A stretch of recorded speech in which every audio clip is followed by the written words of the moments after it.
Bonsoir mesdames, mesdemoiselles et messieurs et bienvenue à ce journal dont voici les principaux titres. Le président de la République reçoit un message écrit de l'émir de l'État du Koweït et s'entretient avec une délégation de Transparency International.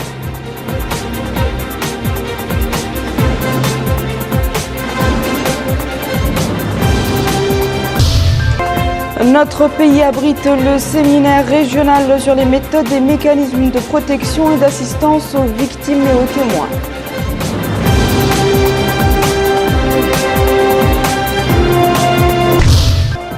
Les mémorandums sectoriels intégrant la problématique de l'environnement et de la pauvreté dans les politiques générales soumis à un atelier de validation. Merci mesdames et messieurs de vous joindre à nous. Nous ouvrons ce journal par l'audience accordée ce matin par le président de la République, M. Mohamed Ould Abdelaziz, cet après-midi à une délégation de Transparency International conduite par le professeur Egan Peter. L'entretien qui a eu lieu en présence du ministre des Affaires économiques et du Développement a porté sur les objectifs de cet organe.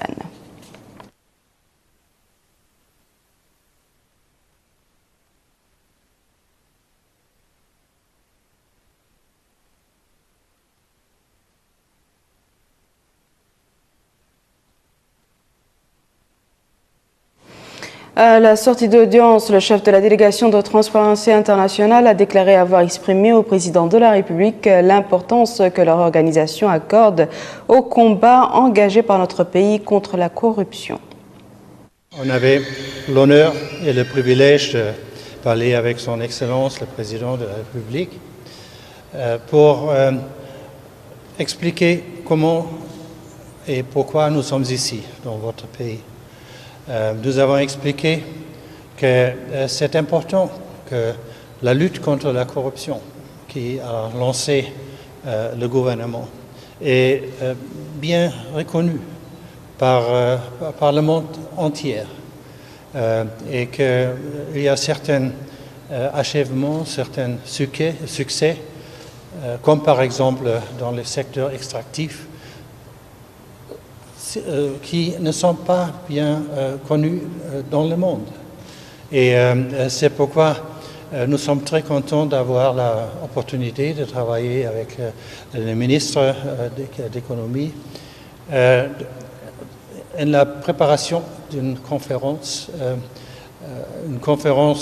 globale, une conférence continentale pour toute l'Afrique, dans le contexte de la présidence de la Mauritanie à l'organisation africaine en janvier. Une conférence qui nous donne la possibilité d'informer le monde, informer hautes personnalités dans toute l'Afrique, comment dans ces pays on a vraiment attaqué depuis quelques années la corruption et c'était vraiment une bonne opportunité de discuter ça avec son Excellence le Président et ça nous a donné la chance de voir si vraiment c'est un travail où nous pourrons être utiles. Nous, ça veut dire Transparency International, c'est une organisation non gouvernementale à Berlin. Et j'ai l'impression que cette visite était très très utile et je sors demain matin avec un encouragement, vraiment une énergie très forte dans le contexte d'assister ces pays, et particulièrement le travail qu'il a fait dans ce contexte le ministre qui m'a invité, mais aussi les autres institutions comme par exemple l'Organisation pour la passation des marchés, le Cour des comptes, l'inspecteur général et même le groupe de la société civile et les médias que nous avons eu le plaisir de contacter. C'est pourquoi je suis très content d'avoir eu cette réception. Autre audience, celle accordée par le président de la République, M. Mohamed Ould Abdelaziz, à Adnan Abdallah Al Ahmed, ambassadeur de l'État du Koweït dans notre pays, qui a remis au chef de l'État un message écrit de l'émir du Koweït, Cheikh Sabah Al Ahmed Jaber Sabah.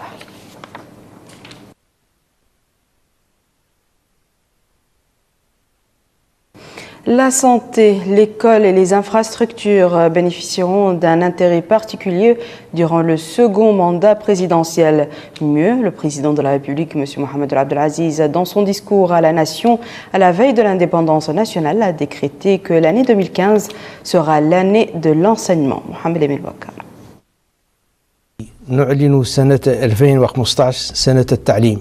L'année 2015 sera donc l'année de l'enseignement, comme l'avait annoncé le président de la République, Mohamed Abdelaziz, dans son discours à la veille de l'indépendance. Une telle décision dénote sans doute l'ampleur des défis auxquels est confrontée l'école mauritanienne depuis bien des décennies et dont les conséquences néfastes sur les jeunes générations n'ont pas été moindres.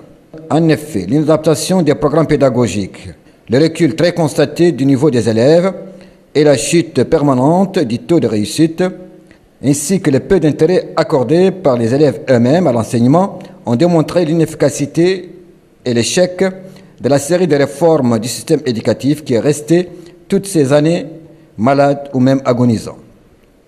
D'aucuns donc espèrent aujourd'hui, avec cette mesure, que l'année 2015 sera salvatrice pour l'école et lui permettra, grâce à des politiques efficientes et adaptées à notre réalité, de retrouver son rayonnement d'antan. Sur le plan de la santé, cela se traduit par le renforcement des infrastructures et des équipements sanitaires. Dernière acquisition date l'unité de scintigraphie et de l'irathérapie dont vient d'être doté le centre d'oncologie. Ces deux structures inaugurées récemment par le président de la République contribueront à l'amélioration des thérapies du cancer et de la prise en charge médicale. Wakar Baylapa. Inauguré le 27 novembre par le président de la République, le service de médecine nucléaire au Centre national d'oncologie à Nouakchott renferme deux unités. La scintigraphie, utilisée pour le diagnostic des malades, et l'irathérapie pour la prise en charge médicale. Alors pour en savoir plus, rien ne vaut que l'explication de médecins. Nous avons ici une gamma caméra de Mars Discovery qui fait les scintigraphies, toutes les scintigraphies osseuses, pulmonaires, cardiaques, rénales. Donc le patient, tout d'abord, il part dans la salle d'injection. Si il s'est injecté avec les produits pharmaceutiques, il va attendre dans l'attente chaude. Après ça dépend des examens, après quelques minutes, 30 minutes ou bien une heure de temps, il vient ici pour faire son examen. Une fois l'opération d'analyse terminée, une autre phase s'enclenche. Il s'agit de l'interprétation des images du diagnostic. Une explication plus poussée nous est donnée par un autre médecin avec des exemples à l'appui. Le principe est très simple. Nous avons deux produits. Une source nucléaire, puis notre produit qu'on appelle les marqueurs. Les marqueurs, il a une affinité aux cibles, telles que l'os, le poumon, les reins. On va marquer les produits selon des protocoles très stricts recommandés par le fabricant ou par l'AIA ou par de la pharmacopée européenne ou british ou américaine. Le patient sera injecté ici dans la salle pour minimiser les risques liés à l'utilisation de ce produit et après dans la salle de gamma. Bien que le terme produit radioactif fasse peur, l'examen de scintigraphie est strictement sans danger pour le patient car les produits sont éliminés dans les urines rapidement. Alors qu'en est-il de l'irathérapie? C'est l'utilisation de l'iode radioactif 131 afin de détruire les cellules cancéreuses pour les gens atteints d'un cancer thyroïdien. Très simple, le patient doit avoir le médicament par voie orale dans des conditions très fermes et le physicien joue le rôle de suivi après certains moments théoriques selon la décroissance du produit et pratique avec des outils de radioprotection tels que les contaminateurs de émetteurs. Il va regarder vraiment le moyen de rayonnement et après ce contrôle, c'est lui seul qui a le droit d'autoriser les patients d'aller chez lui. Le service répond aux normes de sécurité d'une capacité d'absorption journalière de 40 malades et il permettra d'alléger le coût de traitement aussi bien pour l'État que pour les patients. Nous recevons sur ce plateau ce soir le directeur général du centre d'oncologie, le professeur Mustafa El-Mohamedou. Monsieur le directeur, bonsoir. Bonsoir. On vient de le voir sur cet élément. Votre structure sanitaire vient de bénéficier de ces deux unités. En termes simples, pouvez-vous nous expliquer leur mission? Merci de nous donner l'occasion de parler de cette unité de médecine nucléaire Et rapidement, je voudrais rappeler, avant de répondre à votre question, que ce centre a été créé à la fin de 2008 et il avait pour objectif essentiel la prise en charge des malades du cancer, notamment ceux qui sont les plus indigents et qui représentent 96%. Il est donc passé par plusieurs étapes. D'abord, on a mis en place la chimiothérapie, ensuite la radiothérapie. Aujourd'hui, on met en place la médecine nucléaire. Il faut aussi rappeler que toutes ces phases ont été faites avec l'accompagnement de son Excellence le Président de la République, qui a effectué de nombreuses visites, que vous avez dit constater, tout ça pour suivre ce projet extrêmement important. Pour revenir à votre question, cette unité de médecine nucléaire est extrêmement importante pour nous. Et elle se compose, comme vous l'avez dit dans le reportage, de deux parties, une partie diagnostique et une partie thérapeutique. La partie diagnostique, c'est la scintigraphie. Elle ne s'adresse pas seulement aux malades de l'oncologie, mais aussi aux malades de la cardiologie et de la néphrologie. Et la partie thérapeutique s'adresse à des malades qu'on évacuait, c'est surtout le cancer de la thyroïde. Et donc, c'est une unité qui est fondamentale à la fois pour le diagnostic et le traitement, et elle permettra de diminuer de manière extrêmement importante et drastique tout ce qu'on faisait comme évacuation à la suite des traitements qu'on prodiguait au niveau du Centre national d'oncologie. Très bien. Monsieur le directeur, quelle est la contrepartie supportée par les usagers du Centre d'oncologie et quelle est la nature des prestations qui leur sont assurées gratuitement, sachant que les coûts du traitement du cancer sont souvent très élevés?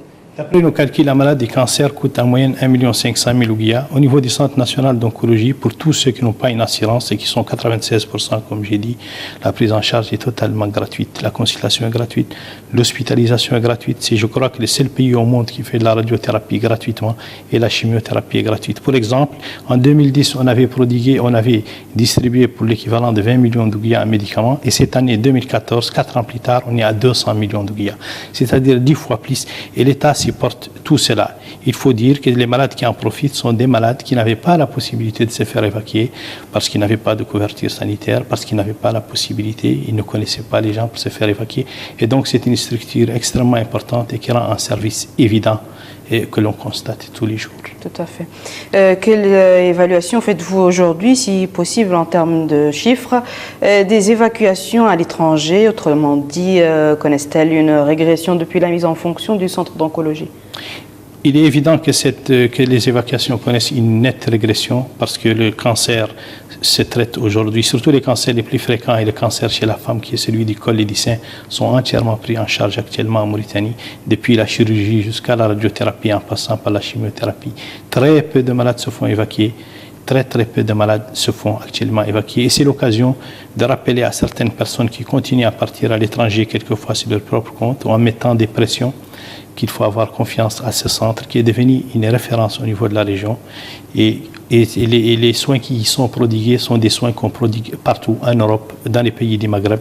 Et nous commençons même à recevoir des malades qui viennent des pays avoisinants, notamment le Sénégal et le Mali. Merci beaucoup, monsieur le professeur, monsieur Moustapha Mohamedou. Je rappelle que vous êtes le directeur général du Centre d'oncologie. Merci. Actualité parlementaire, l'Assemblée nationale a abrité ce matin la conférence des présidents par monsieur Mohamedou, présidée par monsieur Mohamedou El Boili, le président de cette chambre. L'ordre du jour portait sur la programmation et le calendrier des plénières de certains projets de loi. Le gouvernement a été représenté à cette réunion par M. Isselkoul Ahmed Izidbi, ministre de l'Équipement et des Transports, ministre par intérim des Relations avec le Parlement et la société civile.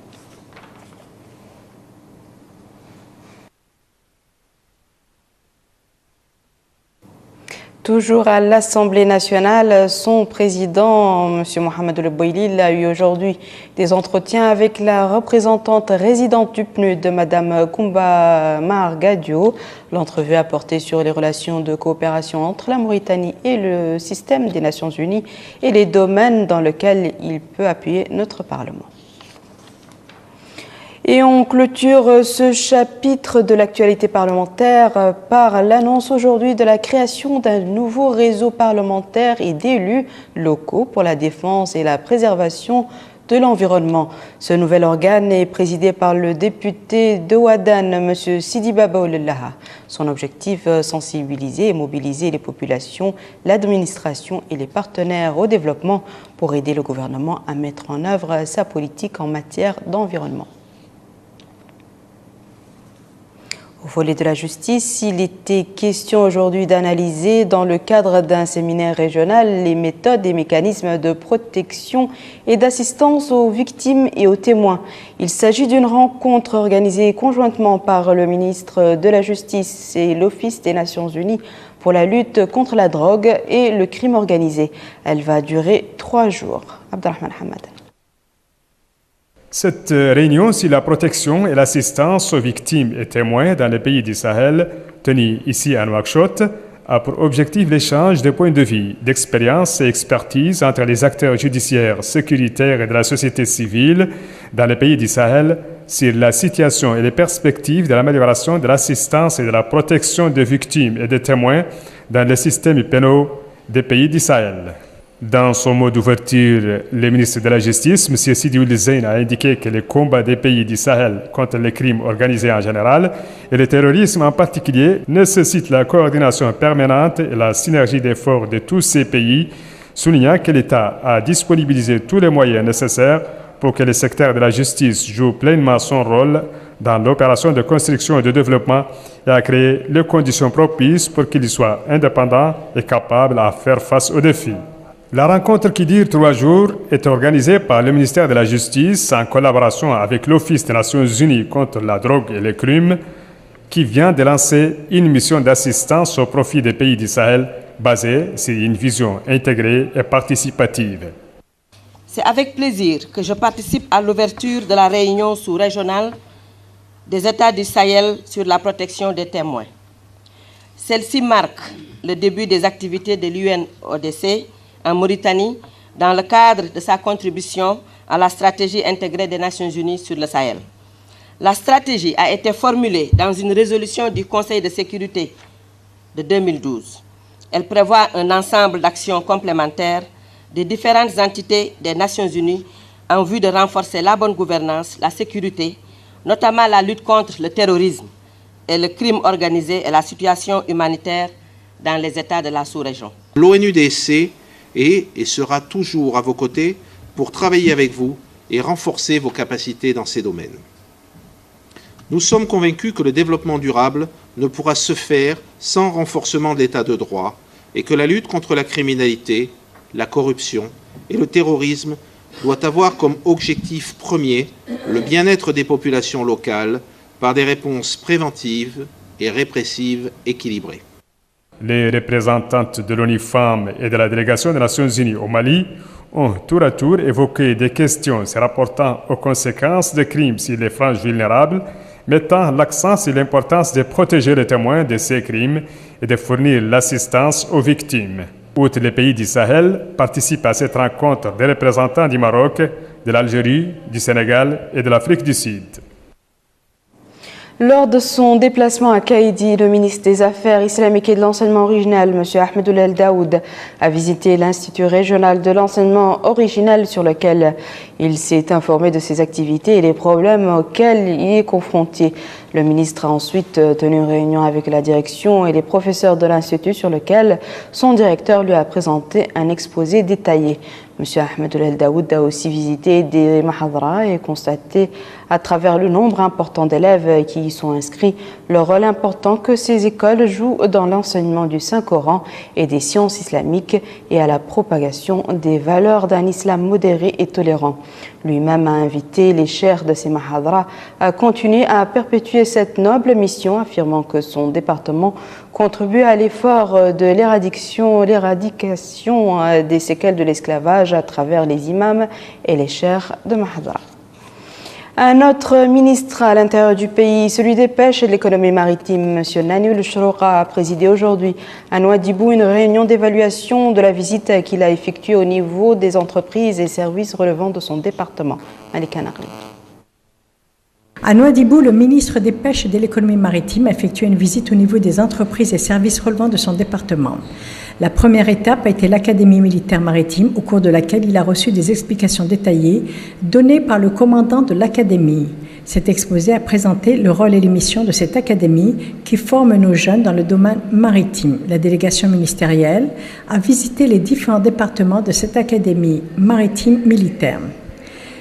À l'Office mauritanien du contrôle sanitaire et de l'aquaculture, et plus précisément dans le laboratoire de chimie et de microbiologie, la délégation a reçu des explications détaillées sur cette institution qui représente un élément essentiel du secteur des pêches étant donné son rôle. Les procédures mises en place correspondent aux normes internationales sanitaires en vigueur. Cette institution dispose à cet effet de tout l'équipement nécessaire à sa mission de contrôle. À la Société mauritanienne de commercialisation du poisson, la délégation ministérielle a pris connaissance du rôle de cette institution. La délégation a pu écouter les explications détaillées données quant aux différentes étapes et procédures mises en vigueur en ce qui concerne la commercialisation de nos richesses halieutiques.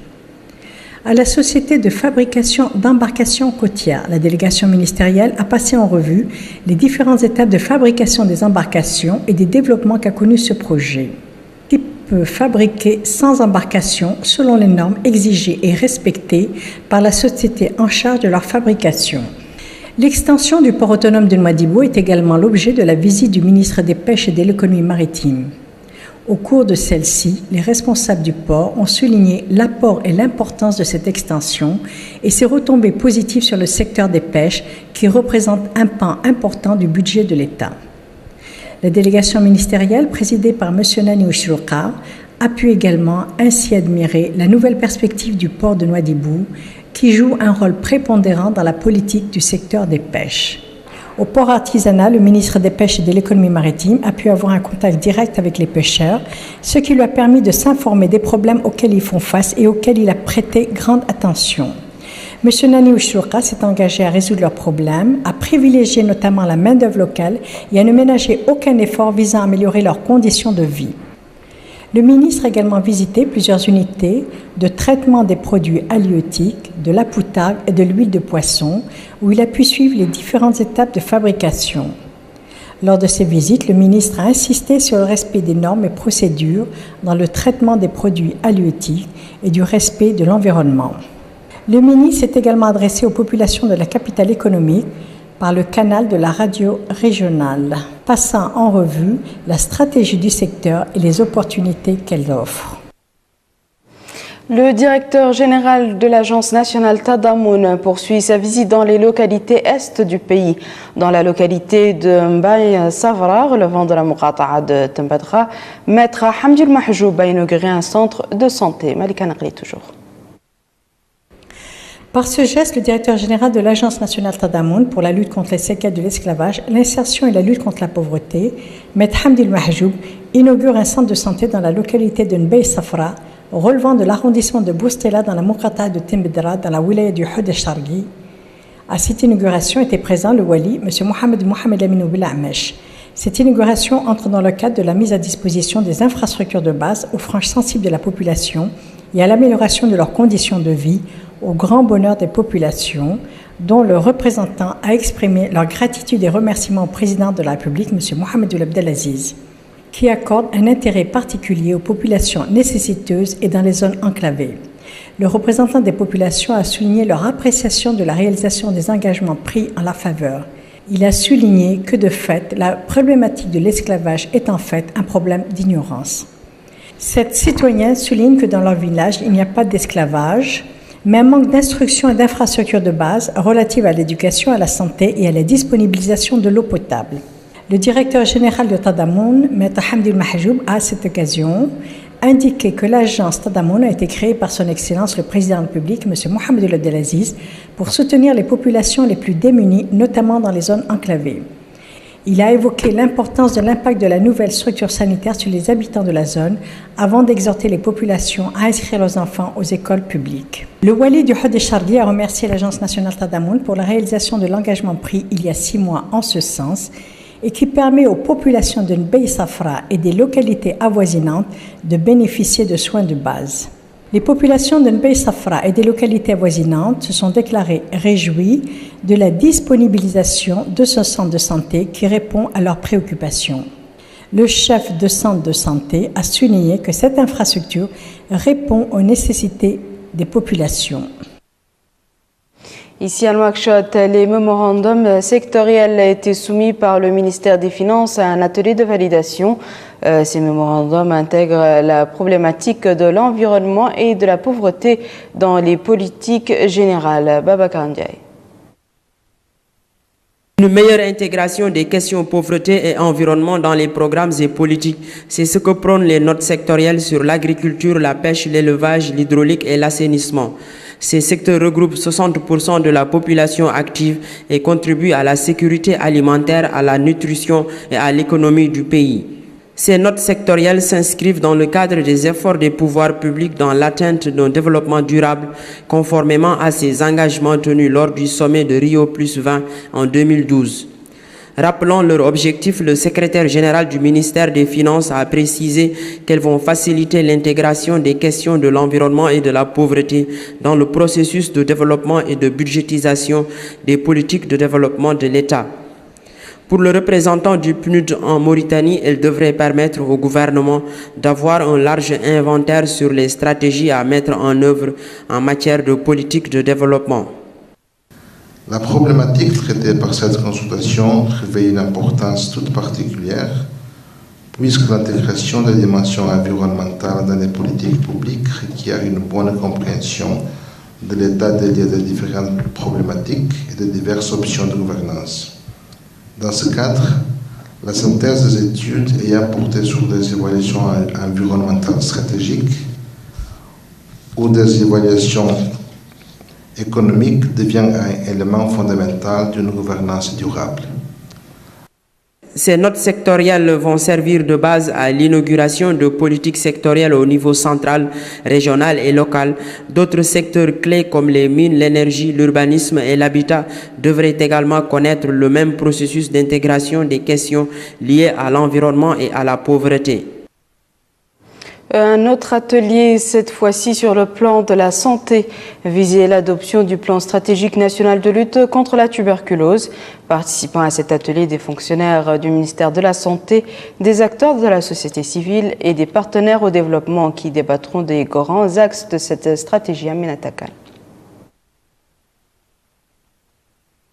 Renforcer les capacités des laboratoires de recherche pour mieux diagnostiquer la tuberculose et l'immunité contre les médicaments, et cela à travers l'introduction de nouvelles techniques de dépistage, c'est la quintessence de cet atelier de validation du plan stratégique de lutte contre la tuberculose à l'horizon 2015-2018. Présent à la rencontre, le conseiller technique du ministère de la Santé, Dr El Hadi Ould Idjeibi, a déclaré que la tuberculose est devenue l'un des problèmes de santé publique dans notre pays, rappelant les instructions du président de la République, M. Mohamed Ould Abdelaziz, aux autorités pour prendre toutes les mesures nécessaires pour la prise en charge des patients. Le conseiller technique au ministère de la Santé a également souligné dans ce cadre que la Mauritanie est l'un des États pionniers qui prend en charge les frais des médicaments et accessoires médicaux gratuitement aux tuberculeux, en plus de la formation du personnel médical. À son tour, le représentant de l'Organisation mondiale de la santé dans notre pays, Dr Jean-Baptiste Pierre, a déclaré en substance: l'actuel plan stratégique de 4 ans que vous allez valider aujourd'hui nous semble représenter un cadre approprié pour faire face aux multiples problèmes encore posés pour la lutte contre la tuberculose, sous réserve de mobiliser les financements nécessaires pour une mise en œuvre optimale, mais également d'améliorer la coordination et la communication entre les acteurs impliqués dans la lutte contre la tuberculose au sein du ministère de la Santé d'abord et au-delà, autres départements, notamment la société civile, le privé, les partenaires, etc. Durant cette rencontre de 2 jours, les participants issus des représentations du programme national de lutte contre la tuberculose et les médecins des centres médicaux vont procéder à l'adoption d'un plan stratégique de lutte contre la tuberculose pulmonaire durant les 4 prochaines années. La Fédération nationale des bâtiments et travaux publics a tenu aujourd'hui sa 13e Assemblée nationale ordinaire marquée par la constitution de son nouveau bureau. Celui-ci a comme président Mohamed El-Marko, 2 assesseurs, Mohamed El-Qaddour et Yahya El-Talib Ahmed Val, et un rapporteur, Esba'i Moulay Ahmed Madani.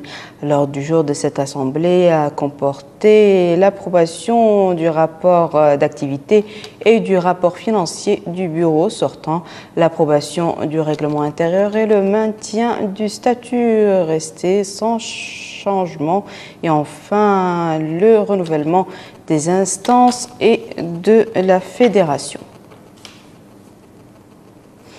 Ce sera tout pour ce journal, mesdames et messieurs. À présent, le rappel des titres. Le président de la République reçoit un message écrit de l'émir de l'État du Koweït et s'entretient avec une délégation de Transparency International.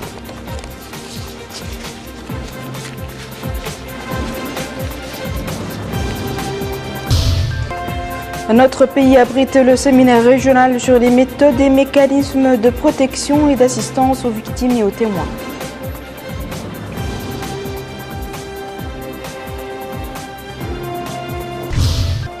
Les mémorandums sectoriels intégrant la problématique de l'environnement et de la pauvreté dans les politiques générales soumis à un atelier de validation.